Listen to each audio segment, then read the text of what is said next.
As I drifted off during my remote work break, I was jolted awake by a sharp kick to my back and stomach. My mother-in-law stood over me, her voice laced with accusation. "Stop wasting time on that computer," she scolded. "You hardly work, you should be doing something useful like cleaning." Frustration bubbled inside me. "I'm not just playing around," I protested, trying to explain my remote work. But it seemed futile. She couldn't grasp the concept. Enduring her daily harassment had worn me down, and I finally stood up for myself. Yet my defiance only seemed to enrage her further. In a terrifying turn, she grabbed the electric kettle and poured scalding water over me, insisting it was my fault.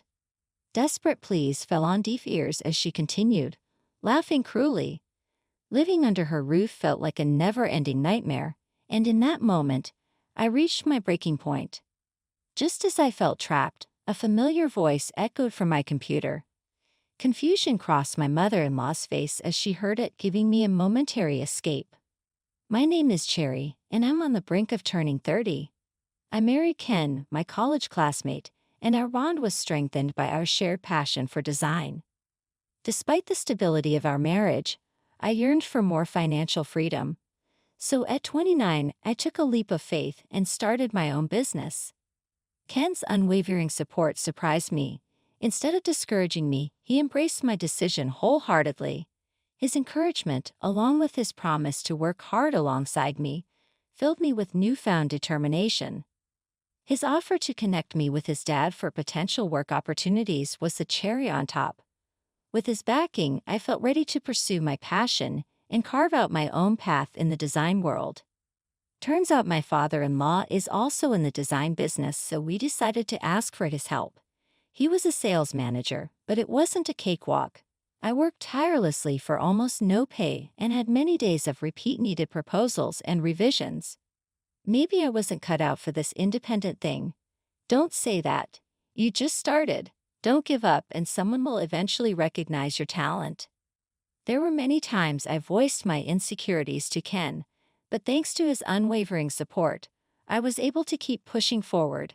About a year after starting my own business, my father-in-law began to appreciate my work, and I started getting larger contracts, which brought in more money. Now we can live a little more comfortably. That's what I thought, feeling relieved. But then another issue arose. It was about my mother-in-law. "Cherry, are you doing well? You look so stressed out. Why don't you take a break and chat with me?" Lately, she found out. I've been working from home, and she began visiting us frequently.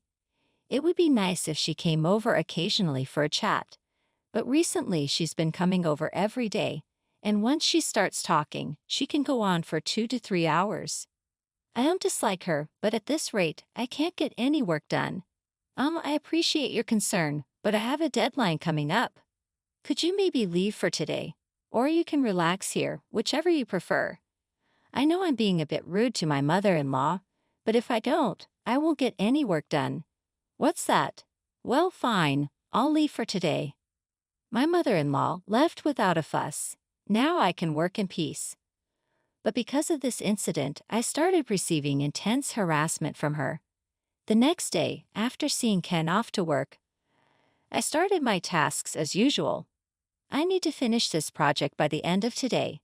I was so engrossed in my work that I didn't notice the time passing. When I looked at the clock, it was already past noon. Time flies, I've been working too hard. Just as I thought of getting some lunch, the doorbell rang. Must be a delivery, coming without checking the monitor. I unlocked the door and responded, "Could I come in for a moment?" When I opened the door, my mother-in-law was standing there. She looked quite upset. "Maybe it's about yesterday. I'm coming in." Ignoring my confusion, she barged into the house. I know I was rude yesterday, so I should apologize about that. I let her sit on the living room couch and immediately apologized. "I'm sorry about yesterday. What are you talking about?"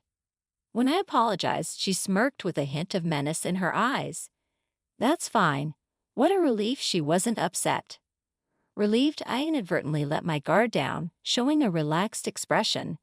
It's a hassle if things get strained, so maybe I should just try to keep my mother-in-law in a good mood today. But the next moment she said something unexpected. "Well, I'm not upset about yesterday. I never thought you'd say such a thing to your mother-in-law. It's a bit much." "I'm sorry you are upset after all." I wanted to retort, but I held back. I just need to endure this for now. With that in mind, I continued to listen to what my mother-in-law had to say. "If you're so independent and working from home, are you even earning anything? If not, shouldn't you focus on housework? I'm earning a decent amount. Don't lie. There's no way someone like you earns that much. Ken must be so bothered by you." I might have caused some inconvenience to Ken, but she didn't need to say it like that. My earnings are now on par with Ken's. My mother-in-law, without any regard for my situation, hurled insults at me. If she just came to complain. I wish she'd leave sooner. Want to say something? Damn, my emotions must have shown on my face. I hurriedly fixed my expression. "No, not at all. I've decided to make you a proper wife. I'll train you. I'll come over every day, teach you cleaning, cooking, laundry. Everything. This is a nightmare. Even if I refused, she'd probably force her way in. Might as well play along and hope she gets tired of it soon." "Understood. I appreciate it." "Oh, you're surprisingly obedient. Good. Well, I'll leave for today. See you tomorrow." That day she seemed satisfied and left without any further issues. I wonder if everything's going to be all right. Feeling anxious, that night I discussed with my husband Ken about the possibility of my mother-in-law visiting us daily. "Hey, your mom came over today. She said she's going to train me rigorously in household chores every day." "Wait, what?" "It's nice of her to help, but I've got work too, you know. Every day might be a bit much." "I get it. I'll talk to Mom about it." Asking her to come every day is a bit much. Besides, you already do plenty around the house. There's not much more you need to learn. I knew I made the right choice marrying him. I thought he might coldly tell me to handle it myself, but his caring nature hasn't changed since the day we met. "Thank you." Feeling relieved by Ken's words, my anxieties were put to rest, and I drifted off to sleep. The next morning, right on cue, my mother-in-law arrived. "Good morning, you're early today." "Day early? It's already past 9. You've done some cleaning, haven't you?" "Well, not yet." "What have you been doing?" "At this rate, the day will be gone before you know it. Come on, get started. Let's begin with the living room." She's full of energy first thing in the morning. Under her watchful eye, I reluctantly began cleaning. "Do you really think you can get it clean by cutting corners like that? Be more thorough." She sat comfortably on the sofa, watching TV. It's hard to muster any enthusiasm when someone's lounging around while telling you to clean thoroughly. "Understood." After about an hour of meticulous cleaning, I felt I had gotten the living room as clean as it had ever been. "I'm done. Let's see." She got up and began inspecting the living room, scrutinizing every detail with a keen eye like a hawk. After putting in so much effort, I doubted she'd find anything to complain about, but I was mistaken. "Look here, this isn't clean at all. We're right here behind the TV." Hearing behind, I noticed a tiny speck of dust. Really, she's making a fuss over that while. I thought it was trivial. She clearly didn't. You really can't do household chores properly, can you? You're failing as a wife. "I'm sorry, I'll clean it up right now." "Do it over, start from the beginning." Order to redo my work. I spent the entire day cleaning just the living room. At this rate, I'll never get any work done. She continued her visits day after day, and my time to work was getting pushed further into the night. Her criticism was getting worse. Worst of all, she never came on Ken's days off. "Hurry up after cleaning, give me a massage, then make my lunch." I was pushed to my limits both mentally and physically. I thought about asking Ken for help many times, but I couldn't bring myself to do it. I didn't want to burden him with more problems when he already had stress from work. One day, as usual, my mother-in-law came over, but that day I had an important meeting I couldn't miss. "Can I please ask for an exception today? I have an important meeting." "What's that about?" "It's a pitch for a large contract. It'll be over by the evening." This meeting was for a project with my father-in-law's company. If we clinched it, we'd earn a significant amount. Failure wasn't an option. After begging and pleading, she allowed me to attend the meeting. That concludes my proposal. I like it, it's a good design. Lost in the heat of the discussion, I forgot about the time. Glancing at the clock, it was just past noon. I think it's a good proposal too. Let's take a short break. Feeling relieved, exhaustion washed over me. I hadn't been getting much sleep lately, and I thought a quick nap might help. I have been sleeping well lately, so I thought I'd take a short nap. Deciding this, I laid my head down on my desk and started to nap. How long had I been asleep? I wasn't sure, but suddenly I felt a sharp blow to my back. What you're sleeping was your work, just a lie. Parasite, get out of this house right now. Wait, that hurts, please stop. Shut up, Parasite. My mother-in-law kept hitting my back and stomach over and over. Why did I have to endure such cruelty? Then the next moment, hot, what are you doing? Stop, help, this is what parasites deserve. You know, did you know bugs calm down when you pour boiling water on them? Having boiling water thrown on me, I instinctively jumped up from the chair. Looking at my mother-in-law, she held an electric kettle in her hand. Please stop it, isn't it your fault? Well, have you learned your lesson? No matter how much I pleaded with her to stop, she just laughed and kept pouring the boiling water. I'm at my limit with someone like her. No matter how many lives I had, it wouldn't be enough. I thought I needed to punch her and stop her right then and there. Then from my computer I heard a familiar voice. Hey, what the hell are you doing? Wait, what's happening? Hearing that voice, my mother-in-law's face quickly turned pale. Oh right, I forgot to turn off my camera before the break. My father-in-law must have seen everything. Don't move from there. In a cold, angry voice, my father-in-law spoke to my mother-in-law. She trembled with fear and froze in place. A hellish punishment awaited her afterward.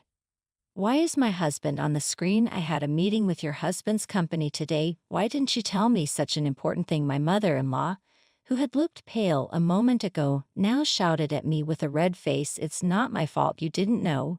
We argued back and forth for about 30 minutes when the doorbell rang. Yes, it's me. Can you let me in? On the monitor, my father-in-law's face appeared. He was smiling, but his eyes weren't. He actually seemed pretty angry to me. Who's that? It's your husband. No, tell him to leave. You can't just ask him to leave like that. If anyone should leave, it's you, I defiantly said to my mother-in-law as I tried to open the door. I don't think so. Opening the door, my father-in-law walked in. Though older, he was quite robust. I had heard he used to be in the wrestling club and still occasionally did weight training. Long time no see, Cherry, but I mean, we just had a remote meeting a little while ago. Yes, by the way, what happened?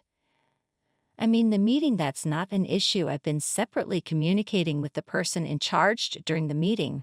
I think your proposal will be adopted, so I told them it's fine to cancel today's meeting. That's a relief. Now I can continue with my work. But why did he come? He looked so angry that it seemed the meeting was canceled because of something serious. I'm really grateful for the job opportunity. But why did you come all the way here today and even cancel the meeting? As I asked my father-in-law this question, he gave me a brief smile and then proceeded to walk over to my mother-in-law. The next thing I knew, he delivered a fierce kick to her stomach. I came here today just for this. Thanks to the camera Cherry left on, I saw everything that happened. He grabbed my mother-in-law's hair, pulling her up violently after the blow she received. She looked like she was struggling to breathe. Hey, what do you think you're doing? He followed up his words with a solid punch to her face. Blood gushed from her nose. I'm sorry, what was that? Speak up. He then landed another powerful blow to her body. This is insane. If this keeps up, she's going to end up dead. His unrelenting assault on her made me realize the gravity of the situation. My father-in-law then left her on the floor, battered and bruised. Then he turned to me. Hey, can I go to the bathroom? The bathroom? Sure, but thanks. What is he planning to do? This wasn't the kind-hearted father-in-law I used to know. His demeanor was so terrifying that even I felt fear. If I were to refuse him, would I become his next target? Such intense anger radiated from him, it was palpable. Hey, let's go. Hurry up, jerk. Grabbing my mother-in-law by the collar, he dragged her toward the bathroom. He filled the tub with water and, without even removing her clothes, threw her in. Wait, what are you doing? What do you think? It's bath time. You can't be serious. She no longer had the spirit she did when she used to badmouth me. She was trembling with fear, expecting another bout of violence from my father-in-law. Her legs were shaking like a newborn fawn's would. "How's the water? Nice and warm, right? I'll make it even better for you."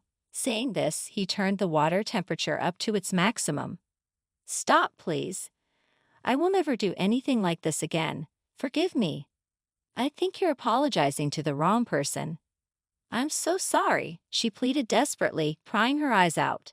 Despite her apologies after everything she had put me through, I couldn't easily forgive her. "Well, you going to forgive her?" Without saying a word, I just shook my head. Seeing that she looked utterly defeated, too bad. With that, he began pouring the scalding water over her again. "Stop it, please. This is for what you did to Cherry." Seeing her scream and suffer, I felt a twinge of pity. My father-in-law was relentless. After about 15 minutes, she was completely drained. "That's enough. All right, looks like Cherry has forgiven you. Anything to say?" "I'm so sorry." Hearing her apology, he roughly pulled her out of the tub. I was relieved he wasn't against me. Deep down, as I witnessed this, those were my thoughts. "I'm going to head out now. I'll take her home with me." "I'm so sorry, so sorry." Her face was swollen from the beating and her entire body looked like it had been scalded. I didn't have to take any revenge because he did it all for me. There was just one thing I wanted to say. "Thank you for helping. I truly appreciate it. And to you, may I say one thing?" "Of course, what is it?" "Please never set foot in this house again. I never want to see you. It all may have started when I told you to leave today. I used to endure your daily mistreatment out of guilt. But what you did to me today was nothing but violence.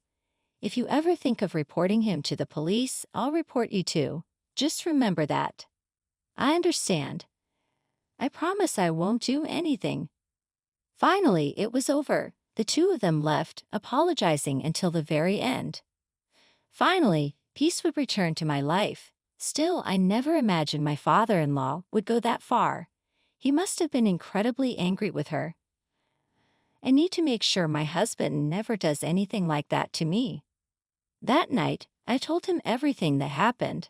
"Your father showed up out of the blue and beat up your mother." "What? Dad did that?" "After she kicked me and poured boiling water on me. It all got captured on a camera set up for a meeting. My father-in-law saw it and came over." "Sounds just like Dad." "What do you mean?" "Dad has always hated seeing the weak getting bullied. He'd get really mad, whether it was a man or a woman. I got yelled at a lot by him. He believed in giving back as good as he got. Once when I was in elementary school, I carelessly tore up a girl's textbook. Dad gave her my textbook and some of my favorite comics and told her to rip them up in front of me. Ever since then, I felt like I couldn't do anything bad with him around." "Ah, I see. So he's always been a justice-driven person. So that's why he did the same thing to her that she did to me. It all makes sense now."